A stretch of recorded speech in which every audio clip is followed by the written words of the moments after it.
Hey guys, tonight we're drifting back to a world where darkness truly meant dark. No street lamps, no phone screens, and no glowing numbers on your alarm clock. You're lying on a straw-stuffed mattress under a scratchy wool blanket.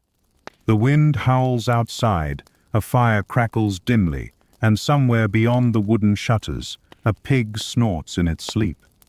But you're not asleep for long, because in the medieval world, nobody sleeps straight through the night. In fact, you've just woken up. Again. That's right. In the Middle Ages, sleep usually came in two shifts, first sleep and second sleep. You go to bed shortly after sunset, maybe around 9 p.m., and wake naturally around midnight or 1 a.m.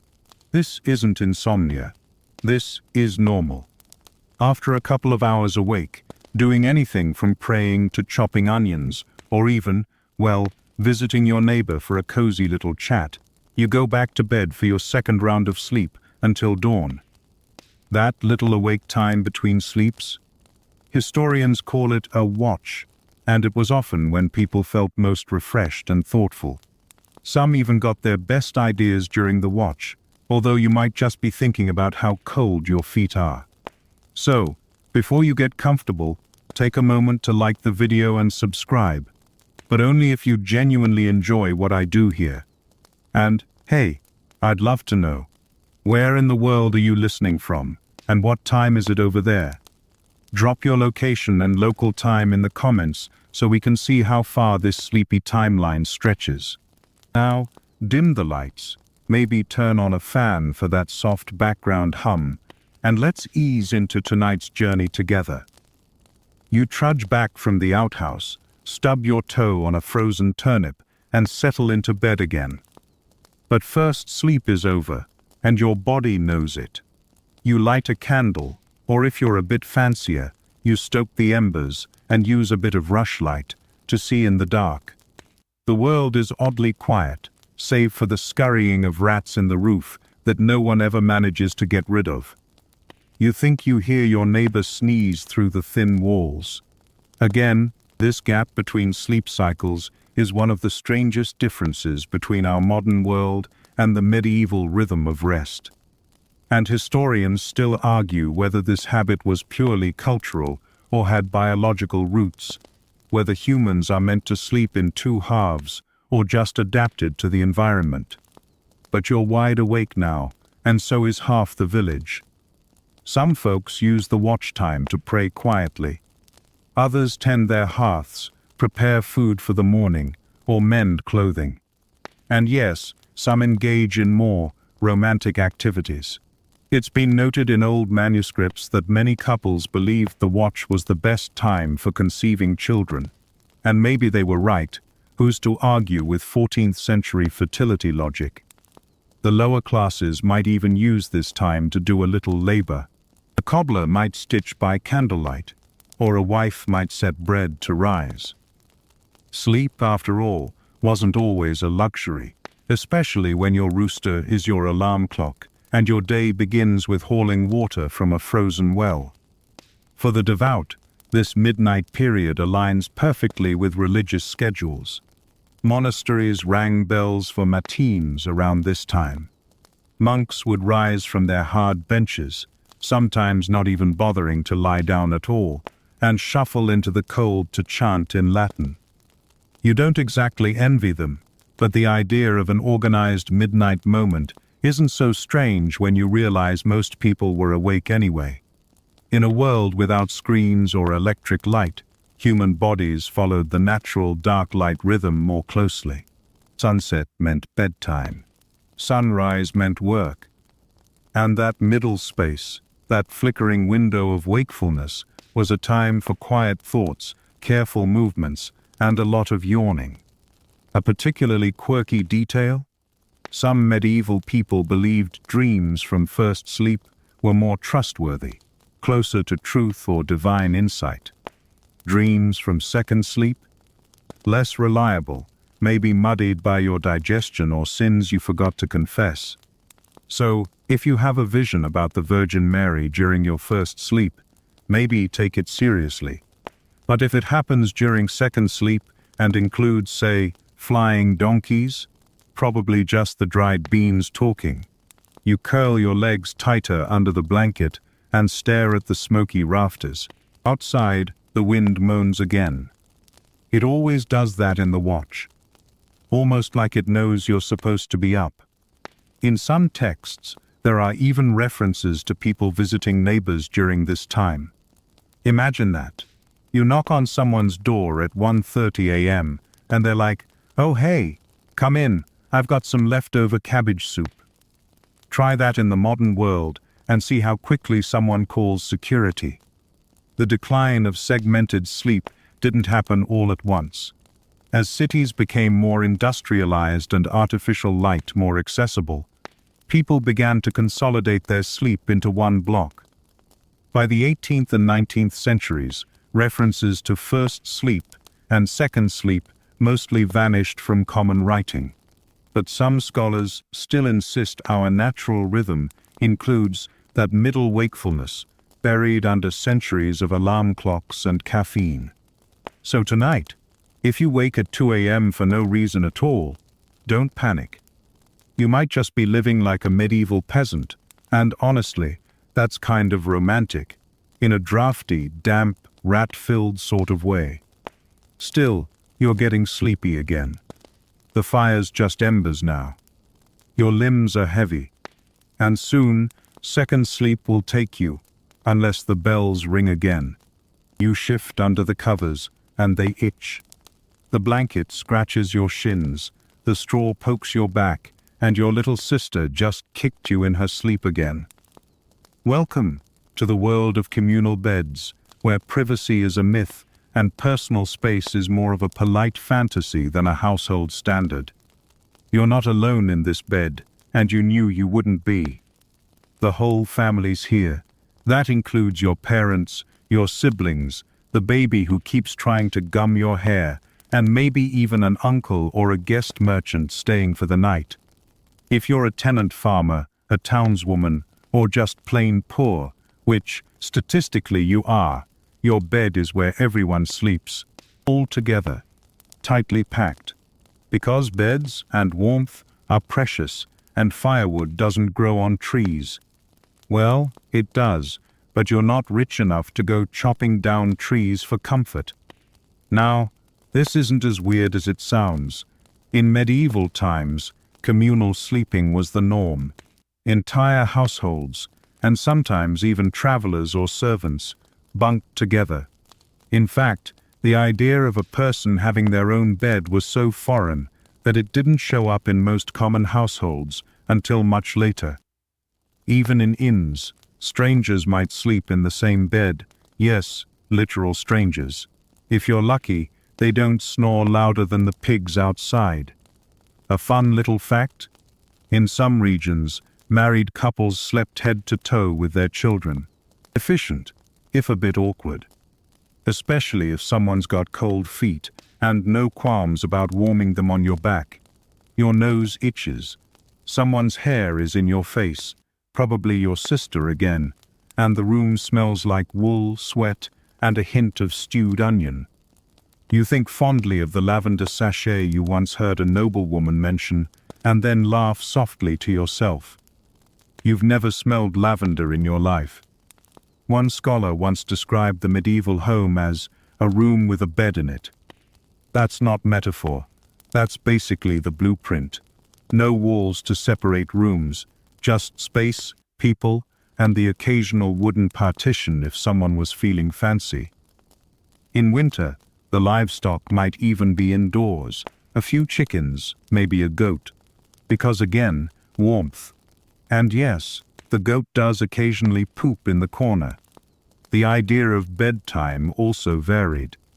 You didn't always fall asleep at the same time, especially if someone was spinning wool or fixing a broken bucket by firelight. So, you'd fall asleep with your mother muttering prayers and your older brother carving something from wood 2 feet away. The whole house was a sleepy orchestra of mumbles, creaks, and the occasional ow as someone stubbed a toe in the dark. And let's not forget the bed itself.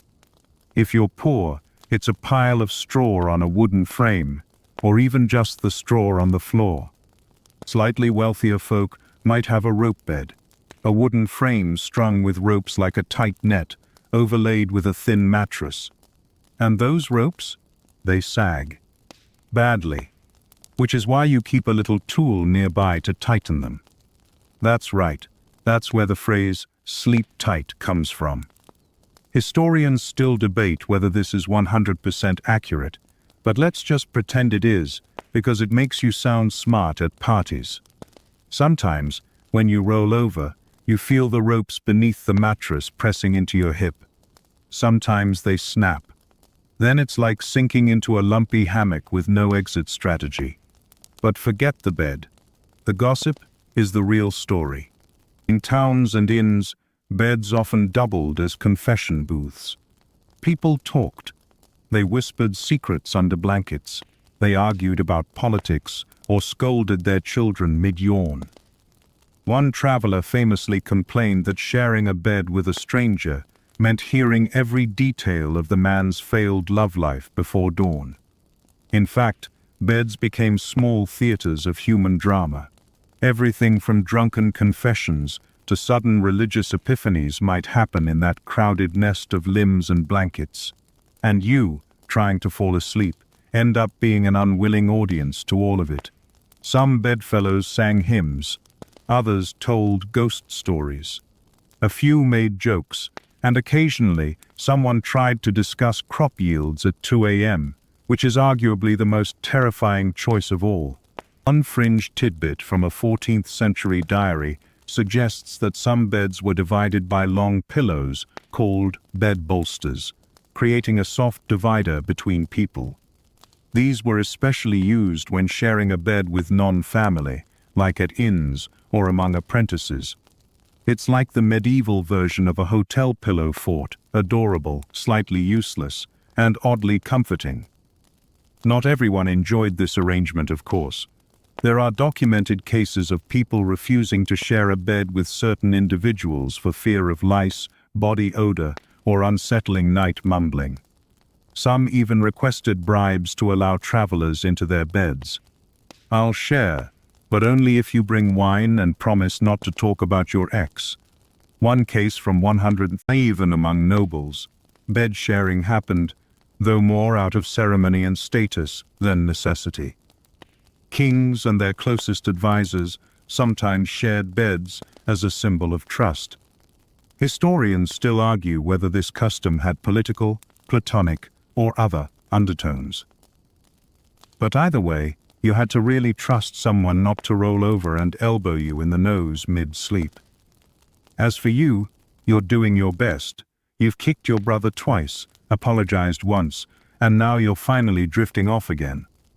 Someone's mumbling beside you about a duck with teeth. Probably a dream, hopefully. Outside, a rooster crows, too early. You all groan in unison and roll over. Sleep isn't over. Not yet, but the bed's grown warmer, softer with shared heat, and even the itch of the wool blanket fades as your thoughts blur into dreams again. The night is thick and cold, and just as you begin slipping into that delicious second sleep, the bells start ringing. Dong, dong, dong. Your eyes open with a groggy flutter. It's dark, colder now than it was before, and you know what this means. Matines. Midnight prayer. You sigh softly and try to burrow deeper into the warmth of your bedmates, but it's no use. The bells keep tolling, their echoes slicing through the silence of the village like a dull, persistent headache. If you live anywhere near a monastery, a church, or even just a particularly enthusiastic chapel boy with a rope and a strong arm, your sleep is not your own. Because in the medieval world, time belongs to God, and God likes structure. 7 canonical hours of prayer per day, and one of them? Smack in the middle of the night. Matins was a sacred time, roughly around midnight, or a bit after. Monks, nuns, and clergy were required to rise from their beds, or sometimes from stone benches they never really left, and shuffle into the chapel to chant psalms in the freezing dark. Imagine it, a line of half-awake monks wrapped in cloaks, candles flickering in iron holders, their breath visible in the cold as they drone out Latin verses with sleepy devotion. Now, you're not a monk, not unless you're having a very immersive dream, but the bells still wake you. And if you're particularly pious, or if you're just pretending because your mother is watching, you might get up and kneel at the edge of your bed to whisper a quick prayer. Or maybe you just roll over and mutter, "Sorry, God, maybe next watch." There are reports from rural areas of people rising briefly to light candles or oil lamps, perform a little devotional reading, and then crawling right back into bed. That midnight window between first and second sleep was, for many, a spiritual reset button. A time to reflect, confess, or even, as one friar once suggested, ask for dream guidance. Yes, people believed you could prepare for dreams the way you prepare for exams. Some even prayed for sweet dreams, literally. Of course, not everyone loved the midnight bells. There's at least one recorded case of a local baker threatening to gut the bell ringer like a fish if he rang the wrong hour again. The bells were loud, after all, often made of bronze and designed to carry across fields and forests. You couldn't exactly ignore them.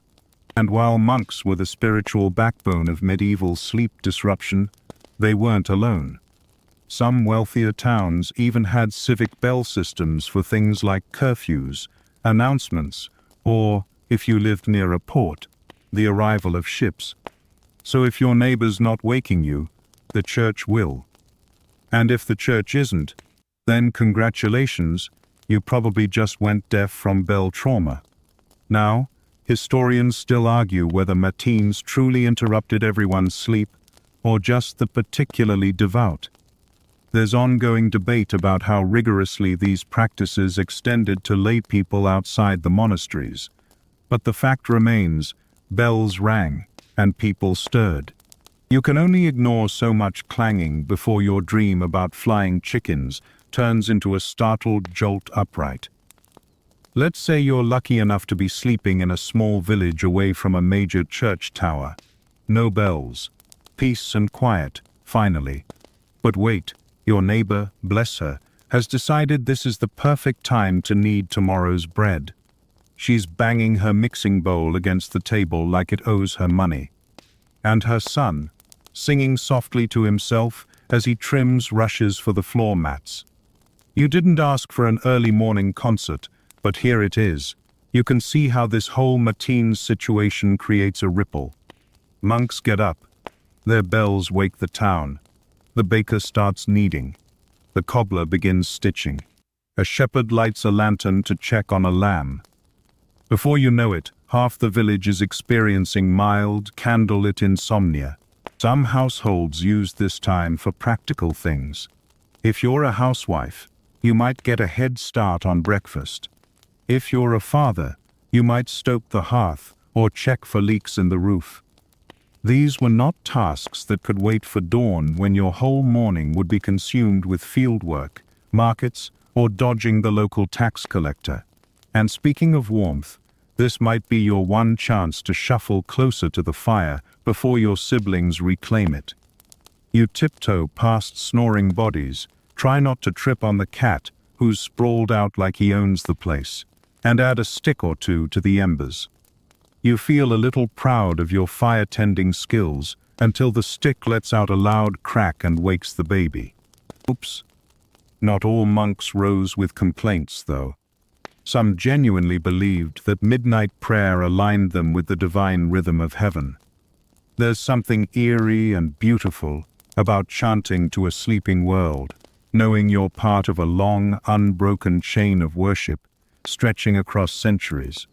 Even if your stomach is growling and you really, really want to go back to bed. One quirky practice? A few particularly enthusiastic monastic orders would punish sleepy monks by splashing them with cold water or making them kneel on stone for the remainder of the prayer hour. Imagine falling asleep and waking up wetter and sadder than before. Monastic life, not for the weak of bladder or will. And then there's you, somewhere between fully awake and dream-walking. The bells have stopped now, faded into the night like a memory. Your breath fogs the air as you sigh, adjust the blanket over your toes, and drift once more into the warm pull of second sleep. This time, no one wakes you. Not the bells, not the baker, not even your sister. Just the quiet hum of wind against the wooden walls, the slow rhythm of breathing all around you, and the soft crackle of fire that reminds you, just faintly, that morning will come soon. You're drifting through a fog of dreams, something about a talking pig wearing a crown, when you stir again and realize your head is freezing. You instinctively reach up, fumble at your scalp, and tug your woolen nightcap down tighter over your ears. That's better. Kind of. The thing itches like the devil and smells faintly of onions, but at least your ears won't fall off in the night. In the Middle Ages, keeping warm wasn't just a comfort, it was a battle. And when your home is made of wattle and daub with no insulation, no glass windows, and a fire that's long since burned low, you'll take whatever advantage you can. Enter the nightcap. And no, we're not talking about the boozy one last drink before bed kind. This is the hat, often knitted, sometimes pointed, occasionally ridiculous, and absolutely essential. Men wore them. Women wore them. Children wore them. Even babies had mini ones tied under their chins like little wool-clad dumplings. You pull your blanket tighter, shift your legs to avoid your cousin's icy toes, and try to fall back asleep, while your itchy hat slides over your eyebrows like a slowly migrating woolen squid. Nightwear wasn't exactly glamorous in the medieval world. Most people didn't even have designated pajamas. You just slept in what you wore during the day, or, if you were lucky and a bit cleaner than average, a linen nightshirt. But warmth was king. People layered up with cloaks, shawls, or wrapped themselves in old skirts, folded twice. Historians have long speculated about whether nightcaps were a universal custom or more common among certain classes. There's debate over whether peasants bothered with them at all, or if they were more typical among townsfolk and the well-to-do. But across paintings, letters, and a few delightfully grumpy household manuals, the nightcap pops up like a determined little fashion statement against hypothermia. And it wasn't just about comfort, it was tied to beliefs. There was a strong conviction that cold air could make you sick. This wasn't, oh no, I'll catch a chill, in the modern dramatic sense. This was serious. The idea of miasma, bad air, meant that people genuinely feared the night breeze creeping across bare skin. Covering your head while sleeping? Essential. Your ears, your temples, even your neck, keep them warm, or risk waking up with the plague, or at least a suspicious cough that your neighbors would gossip about for a week. That's why some fancier nightcaps extended into long flaps or were tied beneath the chin, almost like a winter balaclava. You'd wake up looking like you'd been attacked by a medieval knitting circle, but you were alive and, crucially, not coughing. Women had their own version of bedtime headwear, often a coif or linen wrap. If you're a married woman, you're expected to keep your head covered anyway, even in sleep. Modesty doesn't punch out at bedtime. And if you're unmarried, well, you still might wear one. Especially if your cottage doesn't have a ceiling and rats have been known to drop in like surprise party guests. The joke among medieval townsfolk was that if you forgot your nightcap, you'd be dead before morning, or worse, wake up bald. You roll to one side and try not to think about lice. A real concern, unfortunately. While nightcaps were cozy, they also acted as a sort of medieval pest buffet. The warmth and darkness beneath those soft folds made a perfect haven for lice. So while you might be smug about your ears not falling off, you're also scratching your head like a nervous chicken by sunrise. Some wealthier households embroidered their nightcaps with patterns, floral scrolls, family crests, or even prayers. One documented cap had a Latin inscription around the brim, translated roughly as, "Keep me safe, O Lord, from demons and drafts." A dual-purpose wish, if ever there was one. Which brings us to style. You may picture the classic long-pointed cap with the pom-pom at the end. Yes, like Ebenezer Scrooge, but this style did exist, especially by the later medieval and early Renaissance periods. The long tail could be tucked under the chin like a scarf, or used to block light from a nearby fire. Or flung dramatically over one shoulder if you're feeling like the main character in a monk's soap opera. One quirky belief from Central Europe insisted that wrapping one's head with a red ribbon or cloth before sleep prevented toothaches. Why red? Scholars are still unsure. Possibly tied to humoral theory, possibly fashion, possibly superstition. But medieval folks loved the color red for health-related charms. You might feel silly sleeping with a ribbon around your forehead, but at least your molars are safe. And while nightcaps were mostly practical, they also became the subject of the occasional satire. Medieval plays often poked fun at old men in long sleeping gowns and hats, stumbling around in the dark mistaking chamber pots for footstools. And let's face it, you've done worse half asleep. There's a certain dignity to pulling a cap over your ears and bracing against the night.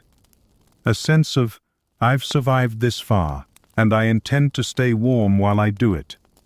In an age where fireplaces were temperamental, roofs leaked, and wolves howled a little too close to the edge of town, the nightcap was a small but vital piece of nighttime armor.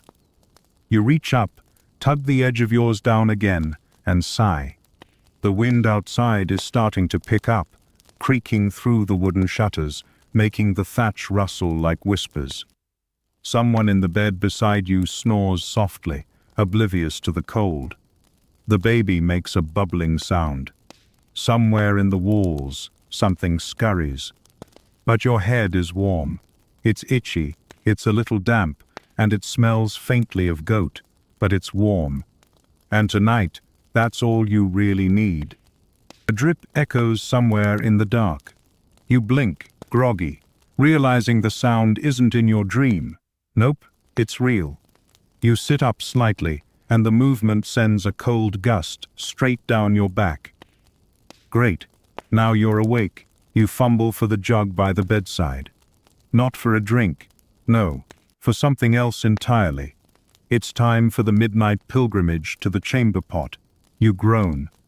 Welcome to the least glamorous but utterly unavoidable part of medieval sleep life. What to do when nature calls, and it's the middle of the night, freezing cold, and you absolutely don't want to go outside. Because let's be clear, you are not going outside. The outhouse, or privy, if we're being historically polite, is a miserable drafty shack out in the yard, or tacked onto the back of the house. It's dark, filled with spiders, and freezing. There's no way you're trudging out there barefoot at midnight, unless you've got a death wish or a very brave bladder. So, instead, you reach for the chamber pot, that humble and deeply unappreciated savior of sleep cycles. It's essentially a ceramic bowl that lives under the bed or near it. Not glamorous, not scented, just functional. And you are about to use it with all the grace and dignity of someone half asleep and wrapped in a crooked nightcap. People of the time didn't have much of a choice. Chamber pots were a staple of medieval life, from peasant cottages to grand castles.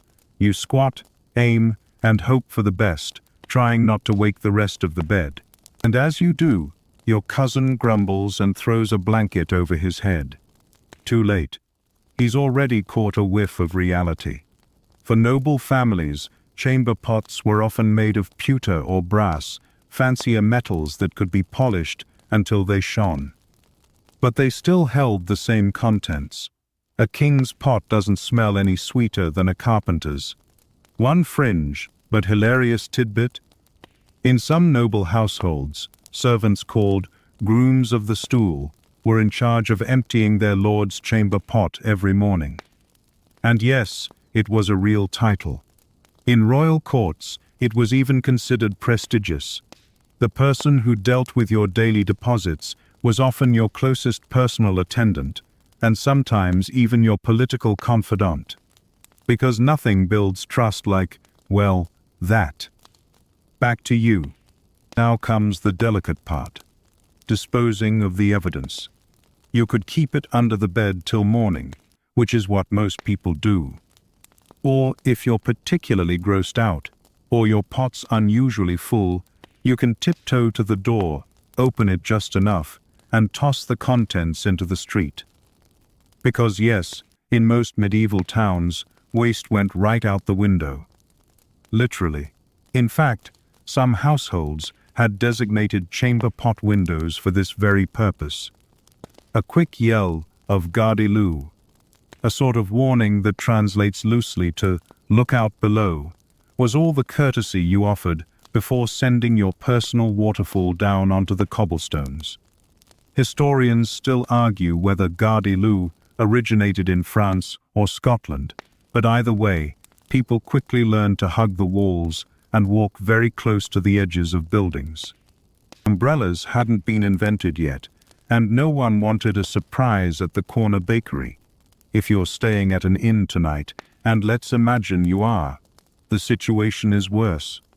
Shared beds, shared walls, and shared pots. You might be number 6 using it since sundown. It's best not to look inside. Just use it and shuffle back to bed pretending none of this ever happened. Fun fact, in particularly crowded areas, there were even street vendors who specialized in collecting and emptying chamber pots.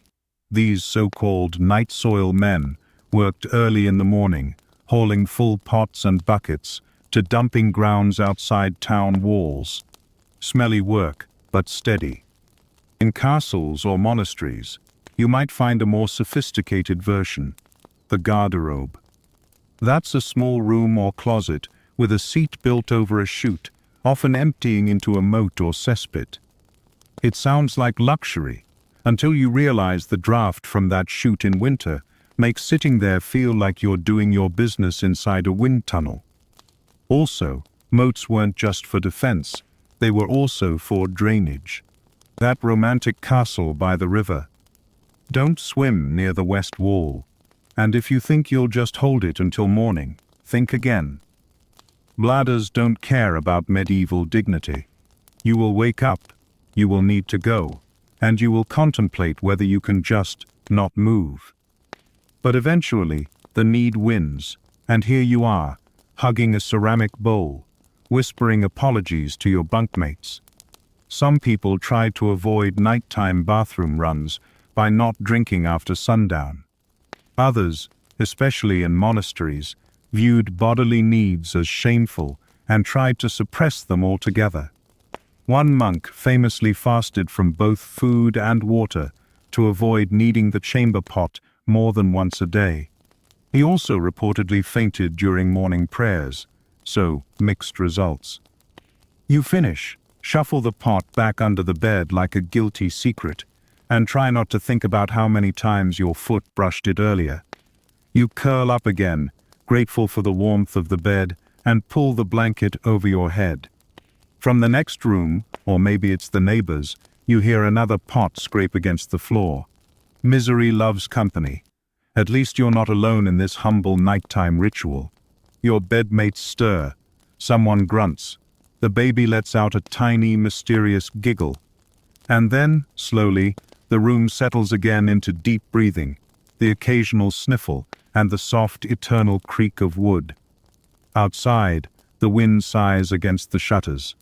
The world, full of chamber pots and questionable plumbing, turns ever onward.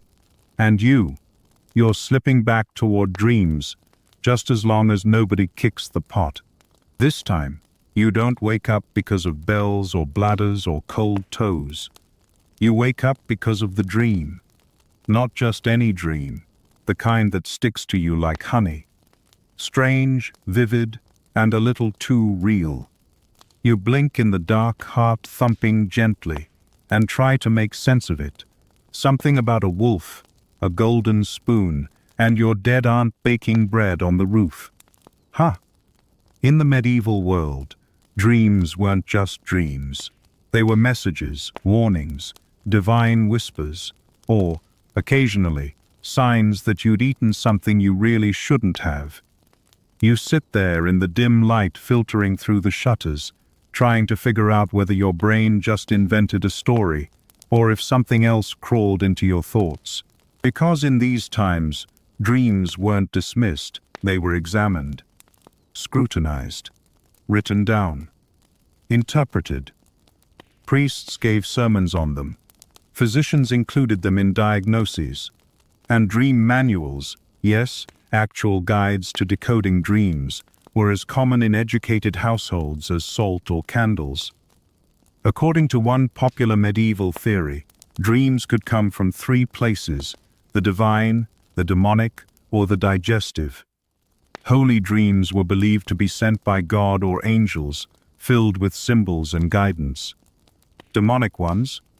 Oh, those were the spicy nightmares, the ones involving temptation, fear, or waking up with teeth marks on your arm. True story, according to one 13th century monk. And finally, the humble stomach dream, caused by eating bad fish or drinking too much mead. Historians still argue whether medieval people really believed every dream was meaningful, or if these interpretations were more common among the clergy and elite. But even in small villages, people swapped dream stories like gossip. Last night I dreamed of a white horse. Careful, that means change is coming. Or, I saw a crow dancing. Oof, better avoid the baker this week. You rub your eyes and remember what your aunt once told you. If you dream of falling, someone you know is lying. You never really figured out how that worked, but it made you suspicious of your cousin for a solid month. Then there were the nightmares, and these weren't just unpleasant dreams. They were often thought to be literal attacks. A demon or evil spirit, sometimes called a mare, from which we get the word nightmare, would sit on your chest while you slept, paralyzing you and invading your thoughts. You might wake up breathless, unable to move, soaked in sweat. Sleep paralysis wasn't well understood, so the explanation was simple. Something unholy was sitting on you. Some medieval folk protected themselves with charms, like dried herbs sewn into pillowcases or iron knives placed under beds. Others hung religious icons over their sleeping spots or muttered protective prayers before lying down. If you were very serious and a little dramatic, you might even sleep with a blessed candle beside you, unlit but symbolically powerful. And for those who suffered from persistent bad dreams, there were prescriptions. Monastic texts describe remedies that sound like bedtime rituals mixed with early psychology. Sleep on your right side. Avoid cheese and beans before bed. Don't sleep with your head facing north. And whatever you do, don't think lustful thoughts. Lustful thoughts, they claimed, were a fast track to demonic visitation. And while modern science might raise an eyebrow, medieval people took it very seriously. You lie there, thinking about your wolf spoon bread dream. Could it mean something? You try to recall the rules. Wolves can represent danger or loyalty. Spoons might symbolize generosity or hunger, and bread, that could be communion. Or maybe you're just hungry. One fringe tidbit. In some regions, it was believed that dreams between first and second sleep were more spiritually potent. The in-between hours were a liminal space, a little closer to heaven or hell, where the veil between worlds thinned. That dream you just had? You're right to think about it. Because If the timing was just right, it might mean more than you think. In a small monastery near York, records tell of a monk who dreamed of a fiery ladder reaching into the sky. The next morning, he insisted it was a sign, and a week later, he died. Coincidence? Maybe. Or maybe the ladder was real, and someone, or something, was calling him home. You shiver slightly and pull the blanket higher. Of course, not all dreams were mysterious. Some were just weird. A farmer's journal from the 14th century includes a dream about a talking pig that gave farming advice. He woke up, followed the pig's crop rotation plan, and reportedly had the best barley harvest in the county. You can't make this stuff up. Well, technically, he did. Even royalty paid attention. King Henry I was once recorded as consulting a dream interpreter before making a major military decision. His dream involved a lion eating a crown while a goose laughed from a cloud. No one knows what it meant, but he delayed the battle, and that delay likely saved his army. For you, though, the dream has faded now, slipping away like mist in the morning sun. You remember fragments: the golden spoon, your aunt's eyes, the way the rooftop smelled of warm dough. Was it prophecy? Memory? Something your stomach cooked up from last night's bean stew? You'll never know. But you tuck the image away, just in case it comes back. A rooster crows in the distance, and someone rolls over beside you. The fire's embers glow faintly, casting soft shadows across the beams. The world is starting to stir. But you're not quite ready yet. You sigh, let the dream dissolve, and settle back into the warm cocoon of shared blankets and gentle breath. For now, sleep calls again. With luck, this time it won't include talking livestock. Unless they've got good advice. It's early morning now. You're half awake, wrapped in warmth and dreams, when you feel someone jostle the edge of the bed. A quiet shuffle. Then, thud. You blink. You sit up. There's a man on the floor. He's drooling, eyes closed, hands slack, and beside him, a knife. You nudge your cousin. "Ah," you whisper. "Is that Henry from down the lane?" Your cousin peers blearily. "Oh yeah, he sleepwalks." You stare at the figure again. Sleepwalking? With a knife? Welcome to one of the strangest corners of medieval belief. Sleep as a legal defense. Now, in the modern world, if someone claims they committed a crime while sleepwalking, the courts raise eyebrows.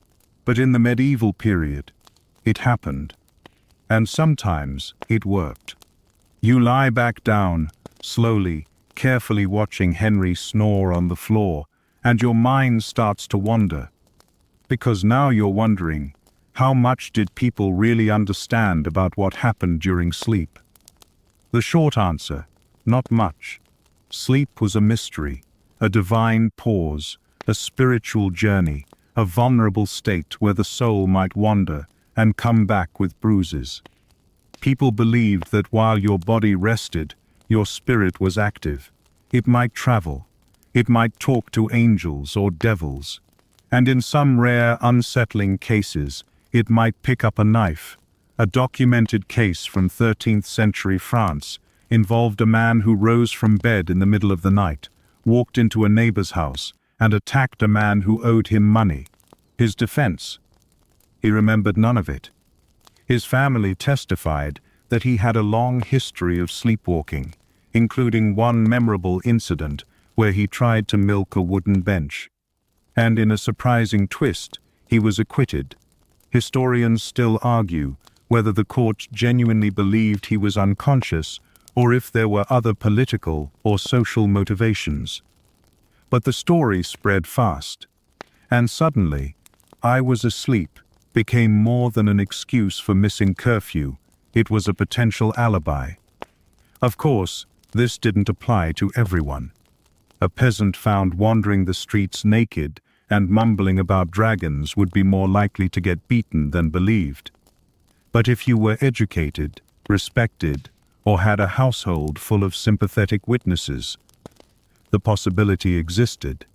Physicians of the time called sleepwalking noctambulism, and their treatments ranged from simple to outright alarming. You might be advised to sleep with rosemary under your pillow, or avoid cheese, or be locked in your room and tied gently, yes, gently, to the bed, because nothing says restful night like being tethered to a post. One fringe belief? That sleepwalkers should never be woken abruptly, because doing so could cause instant death or madness.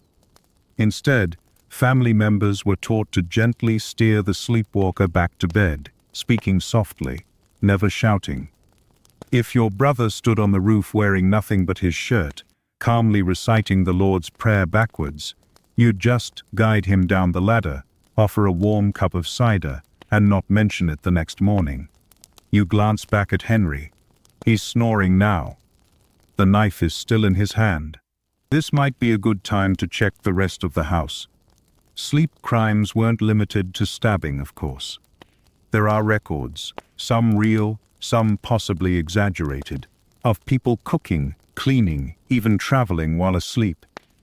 One noblewoman was said to have walked 4 miles to her sister's house in her sleep, only to be found the next morning curled on the steps, dreaming of lemons. And while that sounds delightful, it also added to the aura of danger around sleep. You weren't in control, your body became a puppet, and your mind? Who knew where that went? This vulnerability extended into legal territory. If someone was accused of theft or trespassing, but claimed they'd been asleep, a priest might be called to examine them. Not for evidence, no, but for signs of possession. Because if you weren't responsible for your actions, maybe something else was. Demons, after all, loved to exploit the weak. A man who lashed out in sleep might be said to be under spiritual attack. The solution? Prayer, holy water, or, if the budget allowed, a quick pilgrimage to a nearby shrine. Sleep was sacred, which meant disturbing it, or being disturbed during it, was serious business. And what about dreams that foretold crimes? You shift under the blanket, remembering the dream you had earlier, the golden spoon, your aunt, the wolf. What if that dream had told you something worse, something dangerous?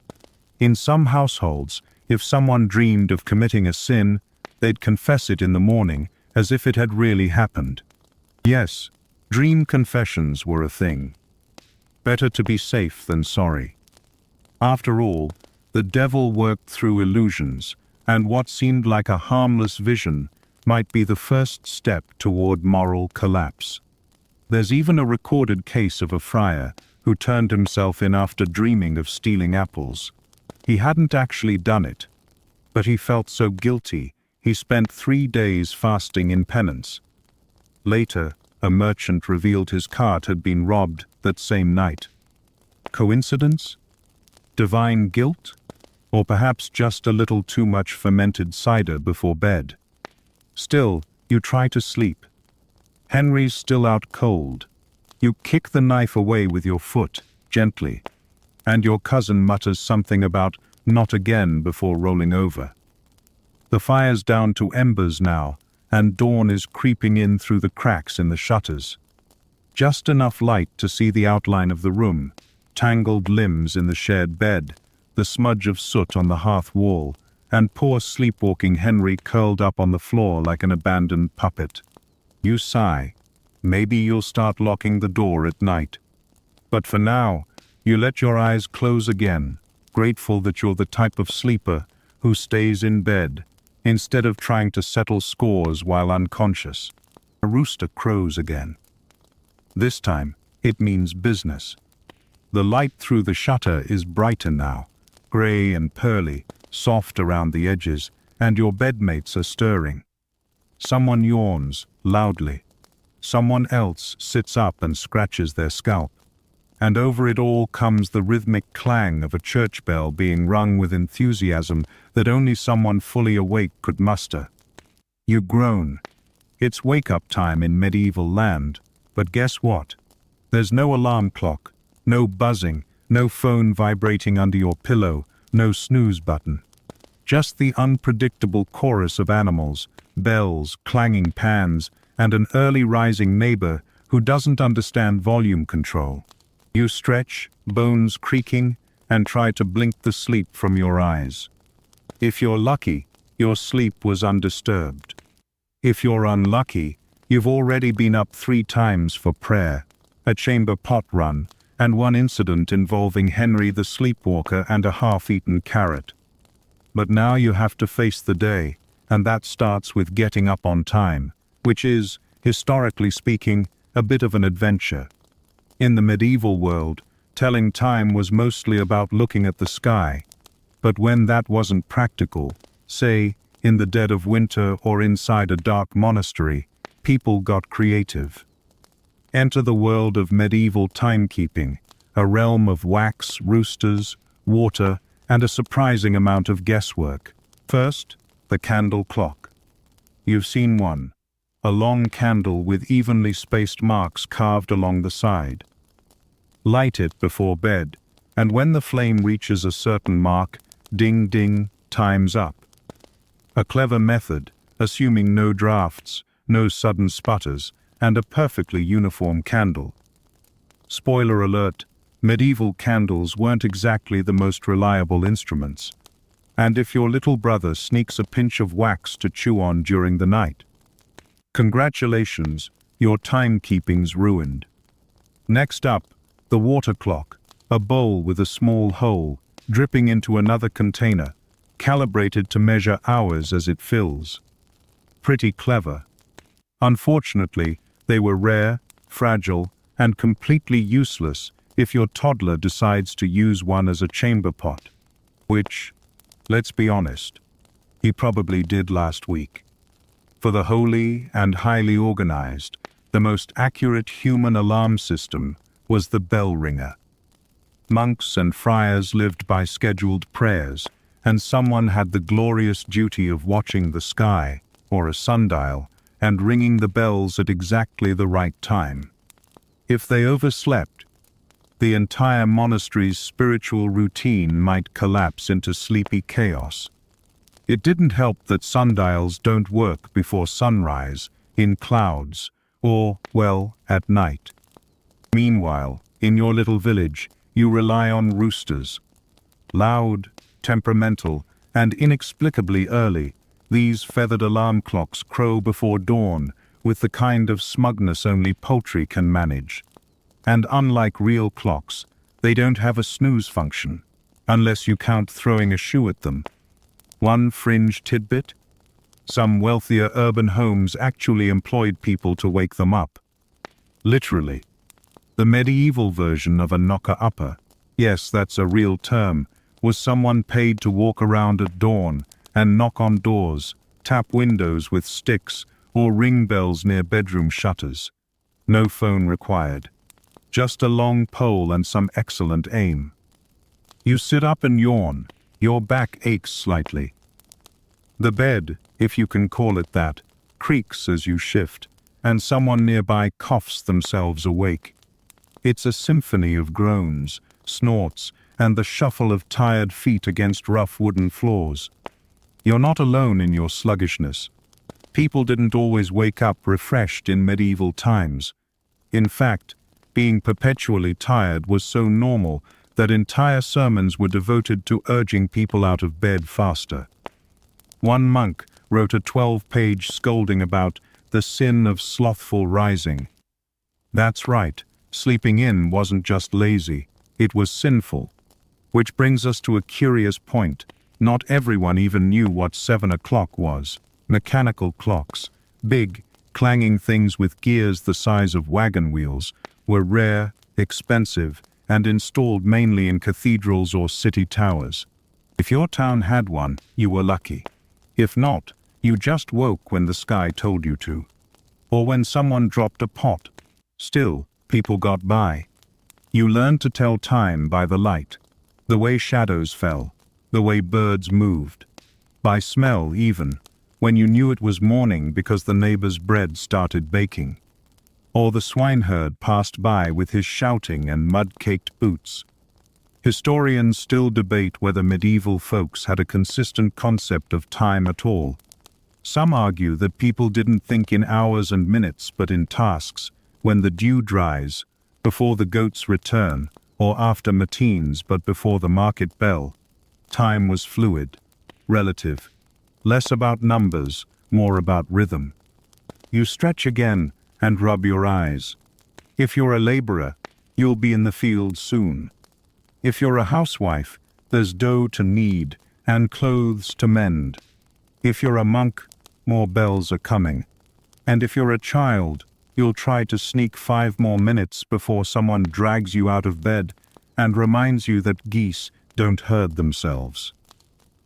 One last note, despite the general lack of punctuality, medieval people did value early rising. There's an old saying, "He who rises before the sun need fear no master." And while poetic, it also hints at a hard truth. If you're poor, your best chance at surviving the day is by getting a head start. So, whether it's the rooster, the bells, the clanging of pots, or just the smell of someone burning yesterday's soup, your morning has officially begun. And you're already wondering when you'll be able to crawl back into that itchy, you yawn again, so wide your jaw clicks, and stretch until your back gives a satisfying little pop. Someone's already banging around near the hearth, probably trying to coax the coals back to life, and you can smell something vaguely flower-like wafting through the room. Another day begins, but not for everyone. Because if you're a shepherd, a monk, a nun, or a particularly well-positioned peasant with no one watching, you might be about to take a nap. Yes, a nap. In the Middle Ages, these weren't just indulgent weekend luxuries or post-lunch comas. In some circles, especially among the devout and the pastoral, midday naps were expected, respected, and even encouraged. Let's start with the monks. You wake up early, dragged into matins, when the rest of the village is still deep in second sleep. You chant, you freeze, you nod off mid-prayer. And once the early morning services are done and breakfast, if you're lucky enough to have some, is finished, what's next? Nap time. Monastic life was structured around the divine office, 7 set prayer times spread throughout the day and night. This included vigils, lauds, prime, terces sext, none, vespers, and compline. That's a lot of praying.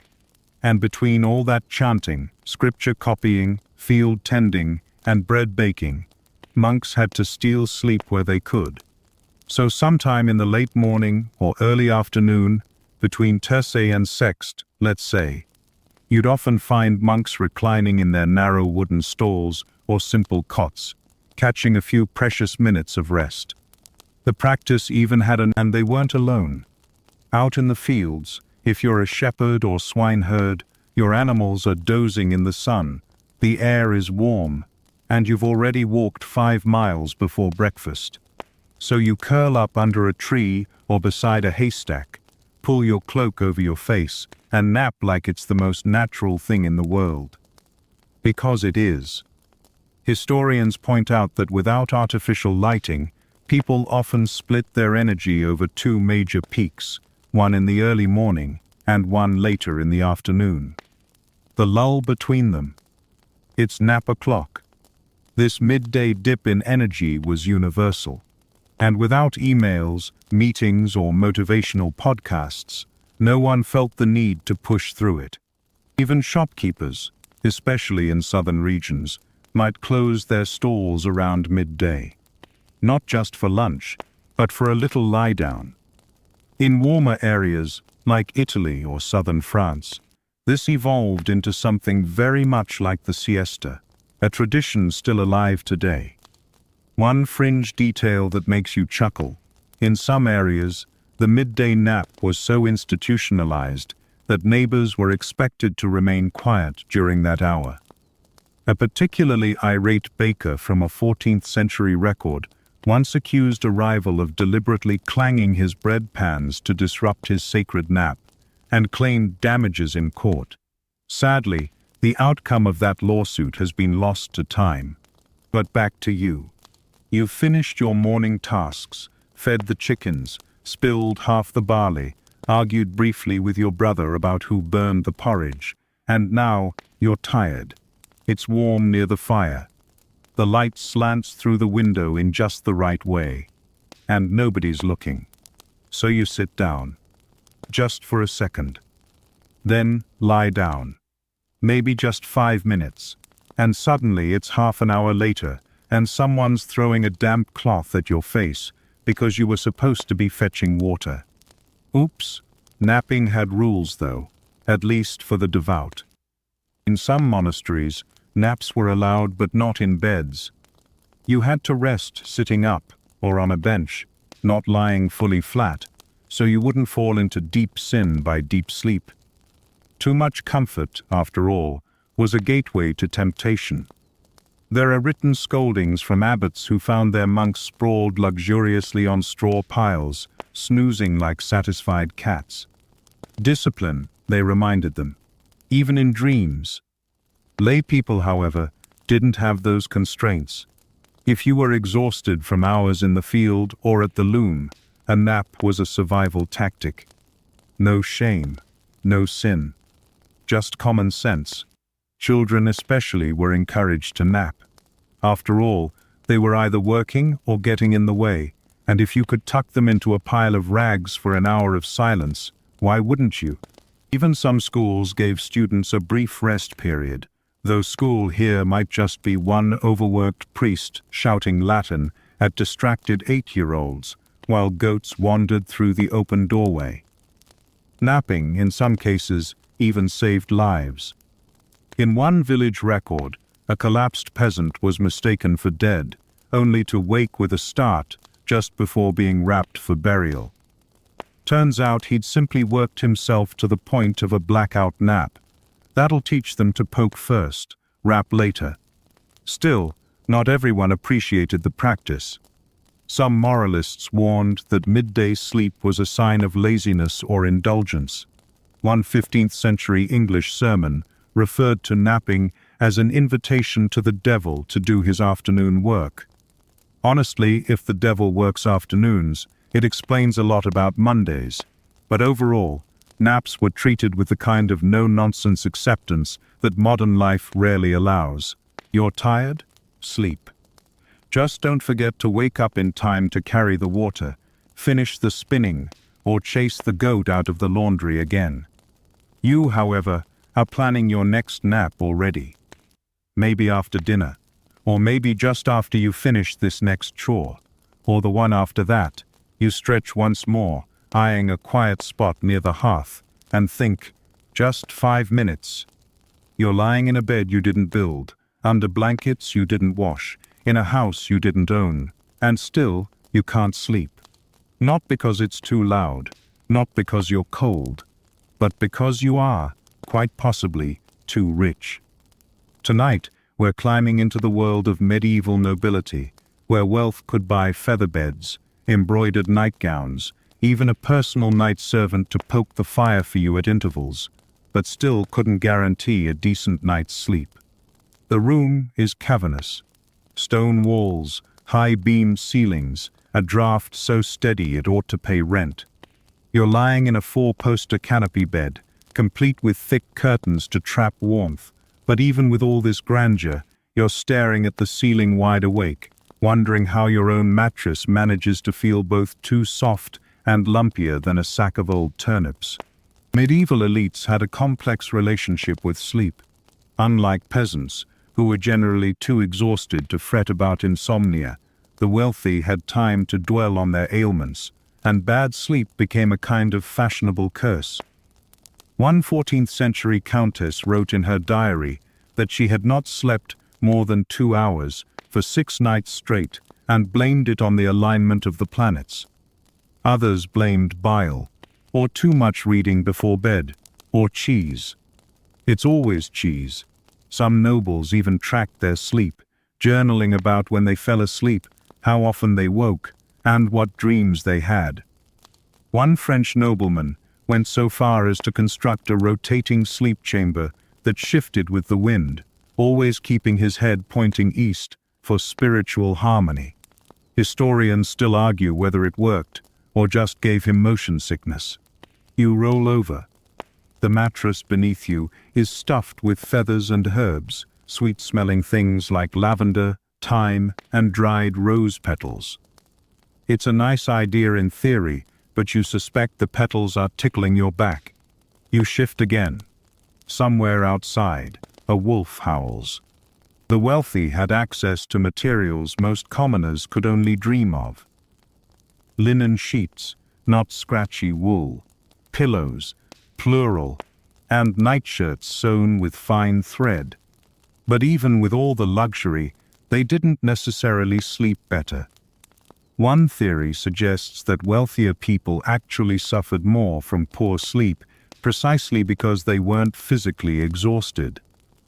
Their days might involve sitting, writing, discussing politics, hosting feasts, or performing symbolic court rituals. Important work, perhaps, but not back-breaking labor. And without that sheer physical depletion, sleep came slower. Plus, they had candles. A blessing, yes, but also a curse. Where peasants had no light and simply gave in to the rhythm of night, the rich could stretch their evenings into hours of reading, scheming, worrying, and even board games. More time awake meant more time to think. And, inevitably, more reasons not to sleep. A quirky detail. Some nobles believed that too much light at night caused mental disturbances. One 15th-century Italian noble had blackout curtains sewn with silver thread, not to block light from outside, but to keep candlelight inside, lest his dreams escape and cause nightmares elsewhere in the manor. You fluff your pillow for the 5th time and glance toward the fire. It's dying down again. Normally, your servant would be on hand to stoke it for you, but tonight he's missing, probably dozing by the stable. So you haul yourself up and do it yourself. The logs hiss, sparks leap. You curse softly under your breath and step on a cold flagstone. That'll wake you up faster than coffee. There were plenty of sleep aids in the medieval noble toolkit. Physicians recommended warm baths with herbs, foot rubs, long prayer recitations. Some used music, flutes, harps, or even a bedside singer humming soft psalms. If you were very wealthy, you might own a dream pillow filled with calming herbs, hand-stitched by monks who swore it would bring restful visions and keep the devil out of your ears. Others took more extreme measures. One English noblewoman is said to have owned a set of polished obsidian stones which she kept under her bed to absorb nightmares. Another popular method was drinking a concoction of warm milk, honey, and crushed poppy seeds. Essentially, the medieval version of NyQuil, though with a much higher risk of hallucinating your great-grandmother sitting on a goat. One fringe remedy involved placing a silver spoon under your tongue before bed. Why? No one knows. Possibly spiritual protection. Possibly because rich people get weird ideas when they haven't slept in 4 nights. Still, the anxiety persisted. To be rich was to have more to lose: land, money, status. And in a world of sudden illness, unstable politics, and inconvenient uprisings, sleep was vulnerable. You didn't just fear nightmares. You feared real intrusions, thieves, rivals, servants with grudges. A noble might go to bed surrounded by locked chests, guarded doors, and dogs tied at the threshold, and still lie awake listening to every creak of the floorboards. You lie there, staring up at the embroidered canopy above. Gold thread forms a pattern of stars, but your mind races. Did you insult the bishop at supper? Did your son look pale again? Has someone been stealing wine from the cellar? And what did the astrologer mean when he said Venus was entering your house of teeth? You close your eyes, try breathing slowly. Inhale, exhale. And then your foot brushes something under the blankets. You freeze. It's just a cat. Probably. The fire crackles again, and your lids finally grow heavy. You'll sleep now, if only for a little while. A few precious hours before the steward starts pacing outside your chamber, whispering about taxes and wine shortages. For now, you let the feather mattress cradle your limbs, the canopy block out the moonlight, and the silence, restless, breathless, richly padded, envelop you. Even nobles, in the end, need to sleep. You wake slowly this time, not from bells, not from dreams, not even from Henry's latest sleepwalking performance. It's just cold. Colder than usual. The kind of cold that seeps through the blanket and curls around your toes like a wet cat. You huddle deeper under the covers, trying to remember when you last felt truly warm. The truth? It's been weeks. Welcome to winter sleep in the medieval world, a half hibernation born not of luxury, but necessity. Outside, the wind is howling, tugging at thatch and shutters like a spoiled child. The fire has long since gone out, the embers lost beneath a pile of half-burned sticks and last night's ash. Your breath clouds the air as you exhale, and you can just make out your sibling's nose peeking from under their blanket across the bed, blue-tinted, twitching, trying to stay inside the dream where it's warm. In these deep winter months, December, January, February, life slows down. A lot. Especially for peasants. The fields are frozen, the soil sleeps, and the sun doesn't rise until nearly breakfast, which itself may not come until midday. And what do you do when there's no work, no daylight, and very little to eat? You sleep. Or at least, you stay in bed. A lot. Medieval winter sleeping wasn't quite hibernation, not like bears or dormice, but it resembled it more than you'd think. People took to their beds for long stretches, bundling up with everything they had: cloaks, dogs, spare wool, even hay. The goal wasn't just rest, it was conservation. Of heat, of energy, of calories. Food was scarce, fires were expensive. Moving around too much could burn through your one meal a day, so the whole household might stay in bed from dusk till dawn, only rising to tend to livestock, check the fire, or grudgingly visit the chamber pot. One fringe account from a mountain village tells of families staying under blankets for 18 hours a day.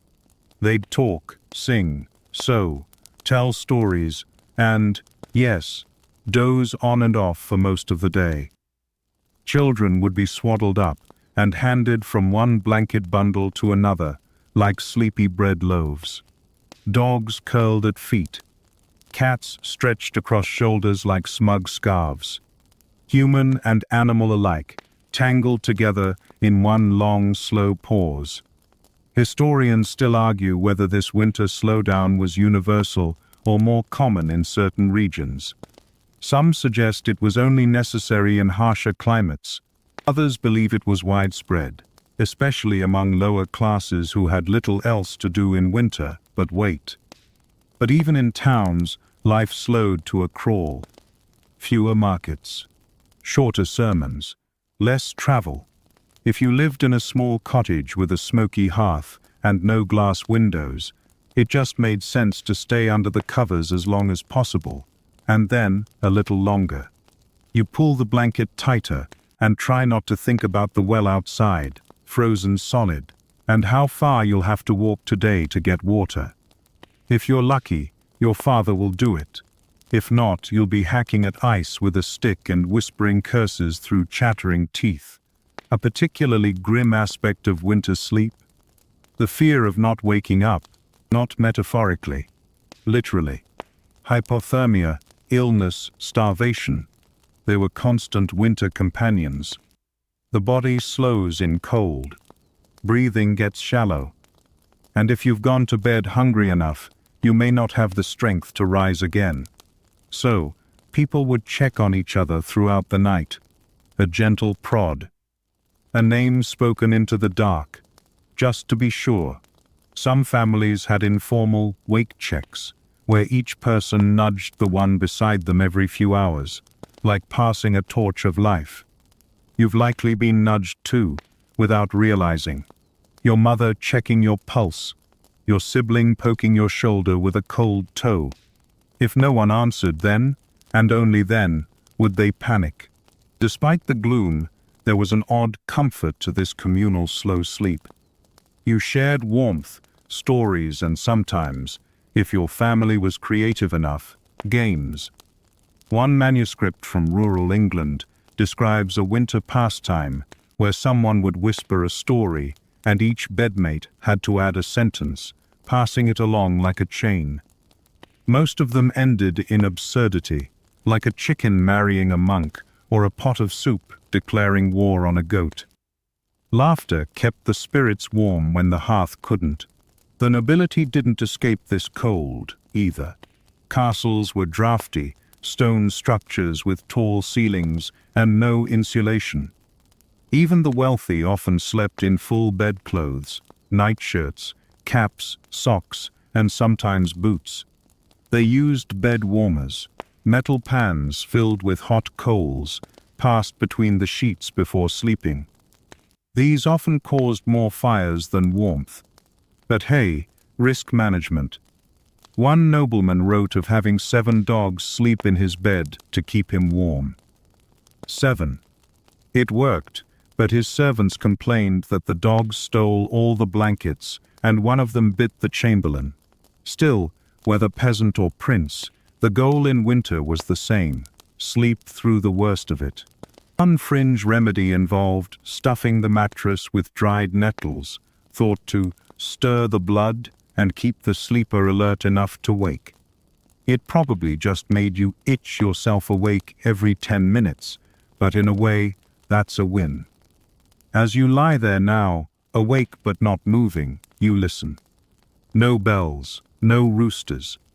Just the quiet whimper of wind and the occasional snore from the other side of the bed.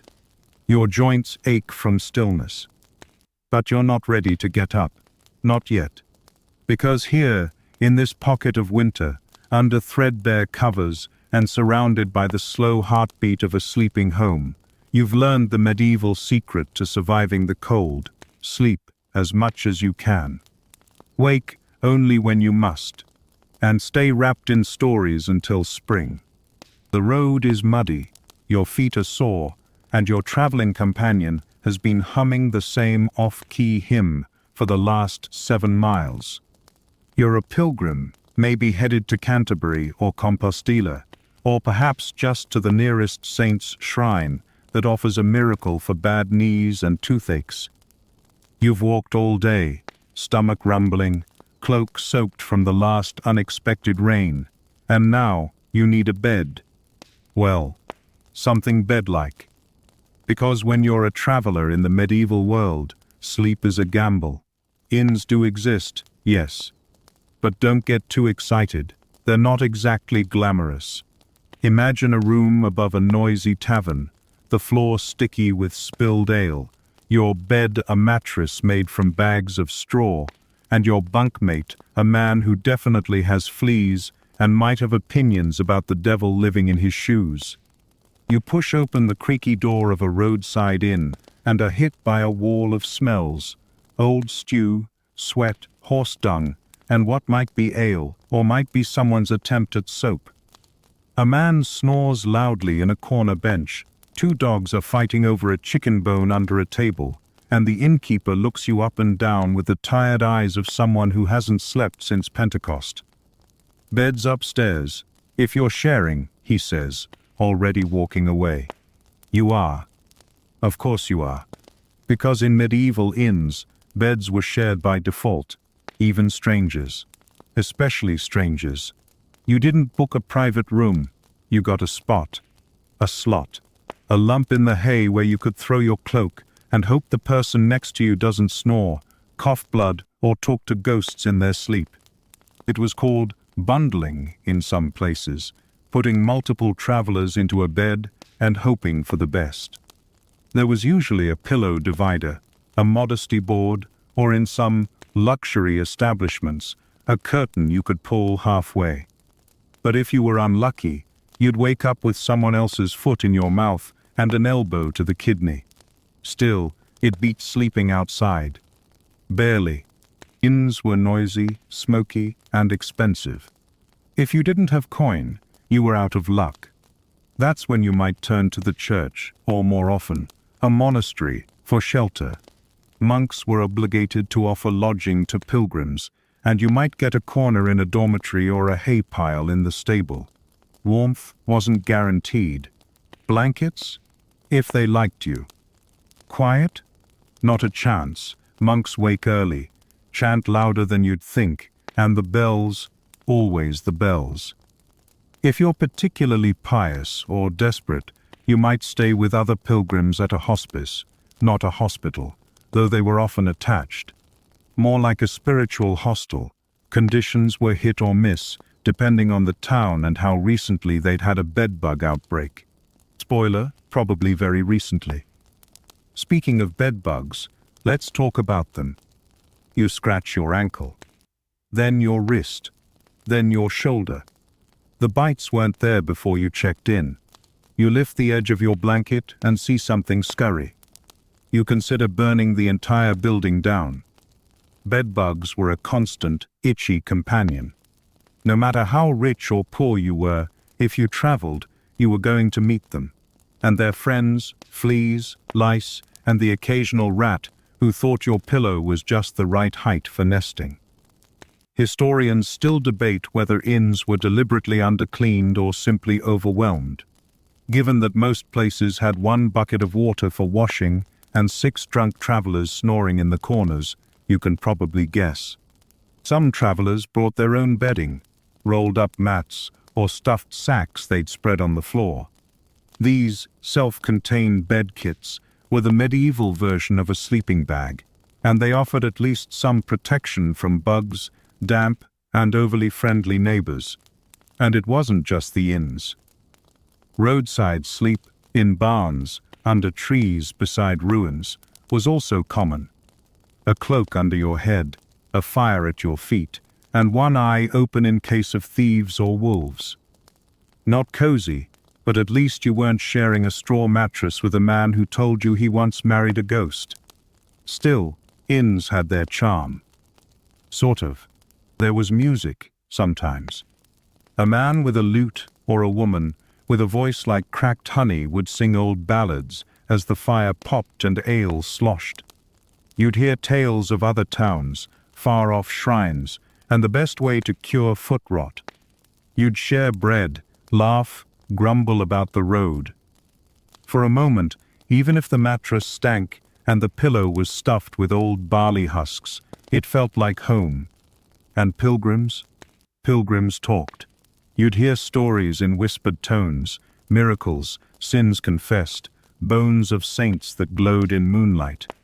A man might tell you he saw a relic heal a blind child. Another might admit he's not a pilgrim at all, just avoiding debt collectors.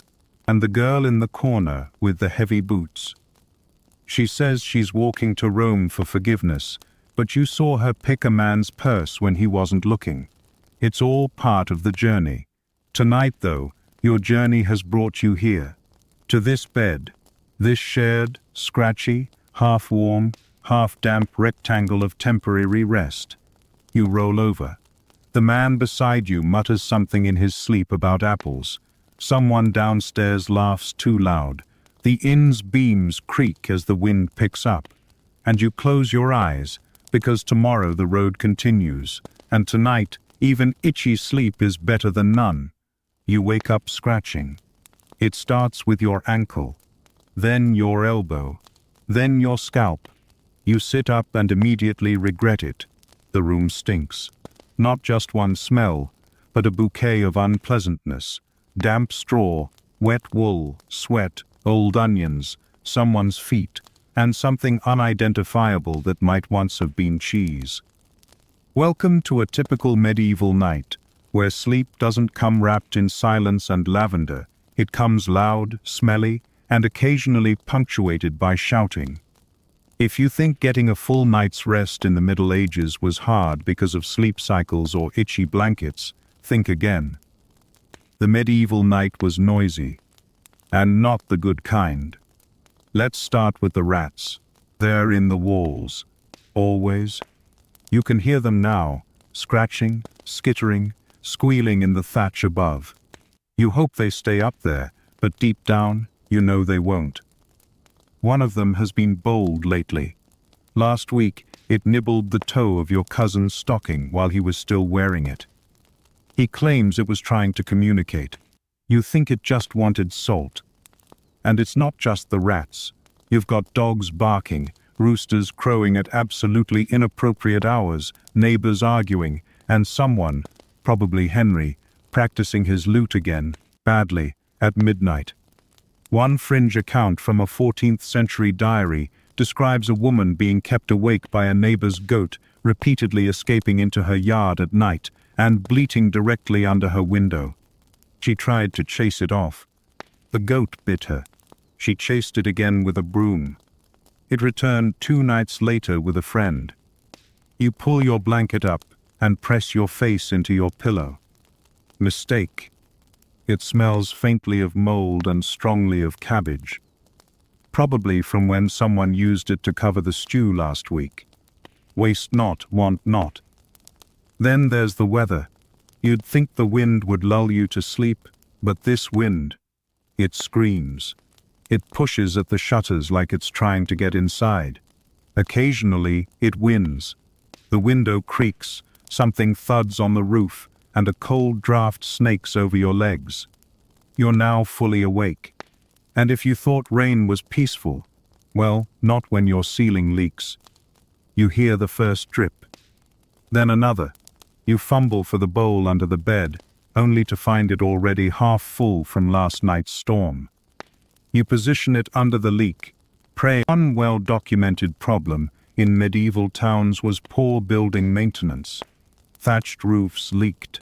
Wooden shingles rotted. Chimneys smoked instead of venting. And if your landlord was slow to repair them, which he always was, you lived in constant damp discomfort. Even odors kept people awake. There was no sewage system, no air freshener, no fragrant candles, unless you were wealthy. Chamber pots under the bed added their own distinctive note to the night air. And if you lived near a tannery, a dye works, or a fishmonger, you were treated to an olfactory nightmare that never slept. There's a reason people hung herbs over their beds. Lavender, mint, rosemary, not just for the supposed health benefits, but to mask the reality of what sleep actually smelled like. It wasn't romantic. It was survival. Now you hear voices, not comforting whispers or bedtime stories. Loud, slurred voices from the alley outside. Someone's arguing. Again, something about a missing goose and who drank the last of the cider. You hear a crash, a shout, a retch, then silence, then applause. You're not sure. Thin walls were another blessing of the medieval home. Made of wood, mud, or stone, they either absorbed sound completely or let everything through. You knew your neighbor's bedtime routine better than your own. You could hear their prayers, their snores, their marital disputes, and their toddlers' endless questions about where chickens go at night. In some row houses or inns, there wasn't even a full wall, just a partition or curtain. Privacy was relative. Volume was inescapable. Even nature wasn't quiet. Owls screeched. Foxes yipped. Wolves howled. And if you lived near water, frogs, insects, and the occasional midnight fisherman coughing up a lung as he hauled his nets. One particularly quirky tale involves a miller who lived near a creek. The constant creaking of the mill wheel drove his wife mad, so he tried to silence it by greasing the entire mechanism with goose fat. The result? The wheel caught fire. The mill burned down. And the wife said it was the best night's sleep she ever had. You roll over again, trying to find a patch of the mattress that isn't already warm and clammy. The person beside you is snoring. The person on the other side is talking in their sleep, something about fish and betrayal. You've never trusted that cousin. The fire in the hearth has died completely, and the cold creeps in. You pull the blanket tighter. It slips. You yank it. So does the person beside you. There's a brief, silent war for ownership. You win. Barely. And just as you start to feel your eyelids droop, a baby cries. Not yours. Not even in your room. But the walls are thin, and that baby has lungs like a cathedral bell. You sigh. Sleep wasn't impossible in the Middle Ages, but it was a skill. A challenge. A ritual. You learned to drift off in the noise, to breathe through your mouth when the air smelled bad, to accept that tonight you might get 4 hours if you're lucky, and 6 if God smiles on you. Still, despite everything, the rats, the smells, the yelling, you manage to find a moment of quiet. Your body sinks into the straw. The room settles. The wind pauses. And for just a second, the world holds its breath. You close your eyes. Sleep, finally, comes creeping in like a kind thief, stealing you away before something else wakes you. You wake up with a sore throat, a headache, and a mild sense of doom. You didn't sleep well, again. And now your mother is dabbing your forehead with a cloth soaked in something that smells like vinegar and garlic. It's time for a visit from the doctor, and trust me, medieval medical advice for poor sleep? Deeply questionable. You sit up slowly, blinking through the morning haze. The doctor arrives shortly after, wearing layers of wool, a dusty leather satchel, and a face that suggests he hasn't had a good night himself in about 3 years. He doesn't bring stethoscopes or thermometers. He brings onions, herbs, and theories. Lots of theories. Because in the medieval world, bad sleep wasn't just a nuisance, it was a symptom. A sign that your body, or your soul, was out of balance. The most common explanation. The 4 humors: blood, phlegm, black bile, and yellow bile. If these were out of sync, everything suffered: digestion, mood, dreams, and yes, sleep. Are you tossing and turning? That's too much yellow bile. Can't wake up in the morning? Too much phlegm. Having strange dreams involving goats, fire, and your old school teacher? Definitely an excess of black bile. The doctor reaches into his satchel and pulls out a handful of wilted lettuce. You know what's coming. Lettuce tea. A standard medieval sleep aid. Not bad, actually, unless they add poppy juice, in which case you may not wake up until next week. Don't eat eels at night, he warns gravely. They provoke melancholy. You nod solemnly. You haven't had eel in months, but you'll make a note. Then come the other recommendations. Some of them seem reasonable. Take a warm bath. Okay, if you have access to warm water. Pray before bed. Standard advice. Might help. Avoid arguments at supper. Noted. Don't eat onions, beans, or garlic before sleeping. Problematic, given that your diet is 80% onions, beans, and garlic. But then the advice gets creative. Sleep with your head facing south. Why? Something about the stars, or demons. He's not clear. Tie a red ribbon around your left ankle. Classic anti-nightmare measure. Avoid thinking about frogs. Not sure why. He just insists. One fringe remedy involves placing a toadstone under your pillow, a fossilized fish tooth thought to protect against poison and evil dreams. Not a toad. A toadstone. Because why not let fossils manage your REM cycles? Physicians often carried little books filled with dream interpretations and sleep charts. One particularly ominous diagram shows a man lying in bed surrounded by tiny demons labeled itch, fart, nightmare, and hunger. You point to fart. The doctor nods seriously. That one visits many. You're also told to avoid strong emotions in the evening. Laughter, anger, lust, sadness, all could overheat the brain and cause wakefulness. So no jokes, no romantic thoughts, and definitely no dramatic readings of saintly martyrdoms by candlelight. Herbs were a major part of the medieval sleep arsenal. Aside from lettuce, common ingredients included valerian root, smells awful, works okay. Chamomile, still used today, some things don't change. Pennyroyal, effective, but also slightly poisonous. Rosemary and sage, tied in bundles over the bed. Hops, yes, the stuff in beer. In fact, ale was sometimes prescribed as a sleep tonic, just not too much. Or it circled back to overheating the humors, which of course leads to restless limbs and wicked dreams. Your mother brings in the sleep stone, a smooth black pebble blessed by a wandering friar. She places it beside the pillow and mutters a prayer under her breath, just in case. Even the bed itself came under scrutiny. Medieval doctors advised against sleeping on feathers if you had a hot temperament. Straw was cooler. Some advised sleeping with your head elevated. Others said to lie flat like the dead for humility. One physician claimed that stuffing your pillow with hen feathers would cause terrible dreams. Goose feathers, fine. Hen feathers, nightmares and twitching. You're starting to suspect these doctors didn't fully agree on anything. One nobleman reportedly had his entire bed suspended from the ceiling to keep it away from earth vapors. He said it cured his nightmares. It also made his servants dizzy when pushing him into place every night.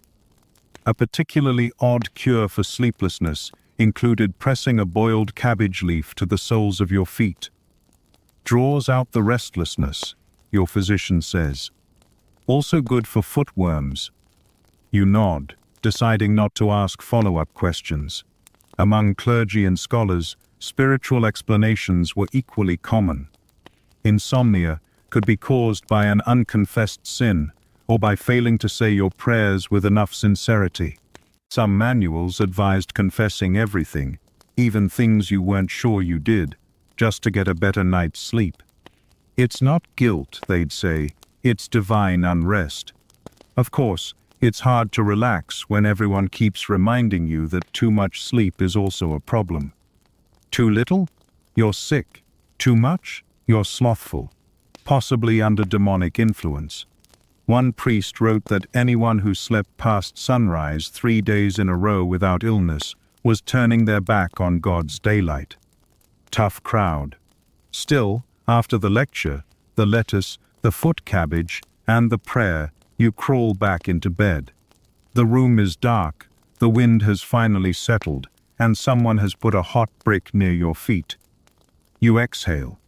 Sleep doesn't come easy in this time, but it does come, eventually, and often in spite of the remedies, not because of them. And you think, as your eyes drift closed, if this doesn't work, there's always the ribbon. The candles are out. The fire is just a whisper. Your body is warm beneath layers of rough blankets, your head resting on a slightly damp pillow, and the rest of the household has finally gone quiet. But you lie awake, not because of noise or rats or dreams. This time, you're awake because you're afraid of something older than sleep. Sin. Because in the medieval world, too much sleep could be dangerous, not just for your body, but for your soul. You roll onto your back, staring into the dark, and the weight of this belief sinks in. Sloth wasn't just a character flaw, it was a moral failing. One of the 7 deadly sins. Not getting up in the morning wasn't laziness, it was an open door to damnation. The church didn't exactly sugarcoat it. Oversleeping was considered a spiritual weakness, a sign that the flesh had won over the will, that you'd surrendered to indulgence instead of rising early for prayer or labor. Monks preached against it.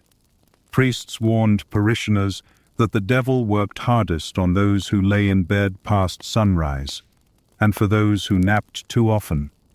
Well, that was practically an engraved invitation to temptation. You think back to that one sermon. The priest, old, beady-eyed, voice like gravel, pounded the pulpit and shouted, "The bed is the devil's cradle." A little dramatic maybe, but it stuck with you. In monasteries, there were actual sleep quotas. Some orders allowed only 4 to 6 hours a night, broken up by midnight prayers. Extra sleep had to be earned through fasting or penance. If a monk was caught dozing during the wrong hour, he might be denied food or forced to stand during the next service. One particularly strict abbot in Burgundy reportedly banned all napping during Lent. When a young novice was caught sleeping upright against a column, he was ordered to stand in the courtyard barefoot for an entire night. The next morning, the boy was reportedly full of holy clarity or frostbite. Accounts vary. Historians still argue about how seriously this fear of sleep was enforced among the lay people. Was it more symbolic, more about control than practical enforcement? Perhaps. But written records, sermons, and confessions suggest that people really internalized the message. They feared oversleeping the way we might fear missing a flight or offending a god. It wasn't just the quantity of sleep, but also how you slept. Lying too comfortably, on your back, arms spread wide, was seen as a sign of vanity. Sleeping in too long was interpreted as a lack of discipline. Even dreaming too vividly could raise suspicion. If you seemed too content in your sleep, the village might start whispering that you were consorting with demons. There's even a charming phrase from the period, "sleeping like a sinner," meaning indulgently, without remorse, deeply, and for too long. And you didn't want to be that person. So people adapted. They trained themselves to wake early, to say their prayers before sunrise, to deny themselves a few minutes of extra rest, even when their bodies ached. The rooster wasn't just a bird, it was your spiritual alarm clock. If you slept past his crow, you weren't just late, you were falling into temptation. One fringe belief held that if you slept through the sunrise 3 days in a row, your soul became sticky, less able to resist demonic influences. You imagine your soul covered in spiritual molasses, and suddenly you're very motivated to wake up early tomorrow. But even in fear, people still slept. They had to, and they found ways to justify it. Night prayers, dreams as messages from saints, medical advice to rest for healing. "I'm not being slothful," a man might say. "I'm recovering from excess bile." Or, "I dreamed of St. Cuthbert. Clearly, I was in communion with heaven." Even oversleepers learned to spin their habits into holiness. Still, guilt lingered. You think of the carpenter in town who confessed to sleeping too much during the winter. His priest told him to sleep on bare boards for penance, no blankets, no mattress, just cold wood and the weight of his conscience.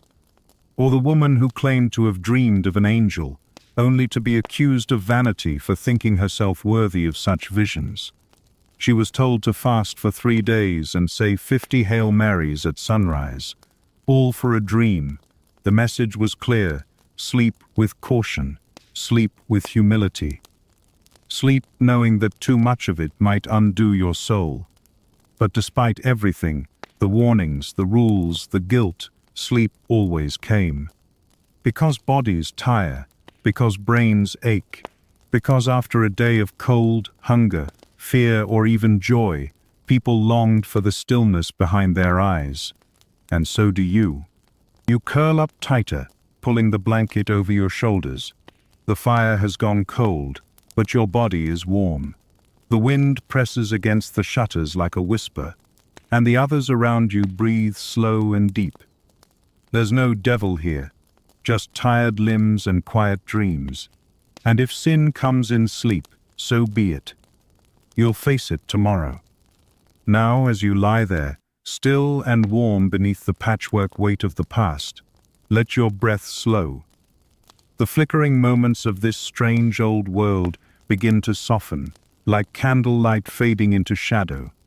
The creaks of the wood, the whisper of straw, the faraway bells, all dissolve into something quieter, safer, and slower. There's no need to move now. No fields to plow, no monks to join, no chamber pots to navigate. You've made it through the night, through noises and fears and dreams and cold, through feathers and fleas and priests and potions. You've wandered through the halls of the sleeping past, and now, the only thing that matters is the calm just behind your eyes. Let yourself sink into it. Let your muscles loosen, like rope slowly untied. Let your jaw soften, your hands uncurl, your shoulders drop. The body remembers how to rest, even when the mind keeps wandering. And if your thoughts drift to sleeping monks or midnight bells, let them.